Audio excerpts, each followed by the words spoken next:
महाभारत की कहानियां हम बचपन से सुनते आ रहे हैं। अधिकतर लोगों को पता है कि पांडवों और कौरवों के गुरु द्रोणाचार्य का महाभारत के युद्ध में वध हो गया था।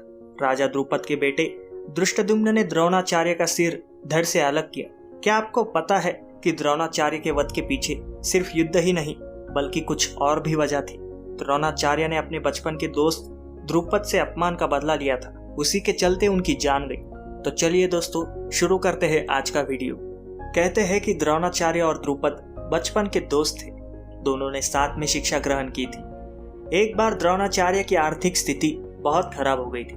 उनके घर में खाने के लाले पड़ने लगे थे। वे अपनी पत्नी और बच्चे का भरण पोषण नहीं कर पा रहे थे। द्रोणाचार्य स्वाभिमानी थे, लेकिन अपनी बच्चे अश्वत्थामा की दरिद्रता उनसे सहन नहीं हो पा रही थी। इसलिए उन्होंने अपने बचपन के दोस्त द्रुपद से मदद मांगने की ठानी। द्रुपद उस समय पांचाल देश के राजा थे।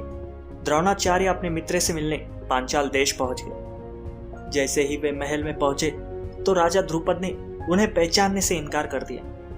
द्रोणाचार्य ने उन्हें बचपन के सारे किस्से बताए। फिर भी द्रुपद ने कहा कि एक राजा और गरीब ब्राह्मण कभी दोस्त नहीं हो सकते।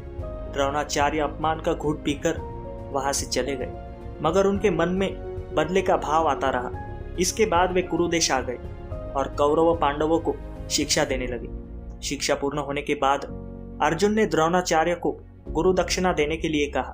द्रोणाचार्य ने गुरु दक्षिणा में पांचाल राज्य पर आक्रमण करके द्रुपद को बंदी बनाकर उनके सामने मांगने की इच्छा प्रकट की।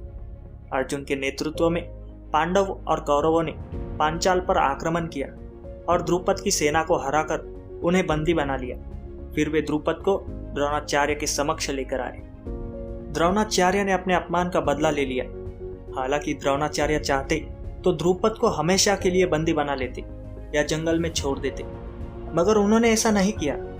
उन्होंने आधा राज्य अपने पास रख लिया और आधा राज्य द्रुपद को वापस दे दिया। द्रुपद के पास आधा राज्य वापस तो आ गया, लेकिन वो किसी को मुंह दिखाने के लायक नहीं रहे। अब राजा द्रुपद के मन में बदले की भावना आ गई। द्रोणाचार्य को कुरु राजवंश का समर्थन था, इसलिए वो उनका बाल भी बांका नहीं कर सकते थे। कहते हैं कि द्रोणाचार्य का काट ढूंढने के लिए उन्होंने एक महायज्ञ करवाया। उसी यज्ञ की अग्नि से एक तेजस्वी बालक का जन्म हुआ। उसका नाम धृष्टद्युम्न रखा गया। कहा गया कि द्रोणाचार्य धृष्टद्युम्न के हाथों ही मारे जाएंगे। महाभारत के युद्ध में द्रोणाचार्य कौरवों की तरफ से लड़े और द्रुपद ने पांडवों का साथ दिया। जब पांडवों ने छल से द्रोणाचार्य को निहत्था बना दिया तो धृष्टद्युम्न ने ही उसका सिर धड़ से अलग कर दिया। इस तरह धृष्टद्युम्न ने अपने पिता के अपमान का बदला ले लिया। हालांकि युद्ध खत्म होने के बाद द्रोणाचार्य के बेटे अश्वत्थामा ने धृष्टद्युम्न को मौत के घाट उतार दिया। तो दोस्तों, यही थी द्रोणाचार्य की मृत्यु की वजह। अगर आपको भी ये वीडियो पसंद आया हो तो मेरे चैनल को सब्सक्राइब कीजिए और बेल आइकन को दबाइए और इस वीडियो को लाइक कर दीजिएगा। मिलता हूँ आपसे अगले वीडियो में। तब तक के लिए जय हिंद।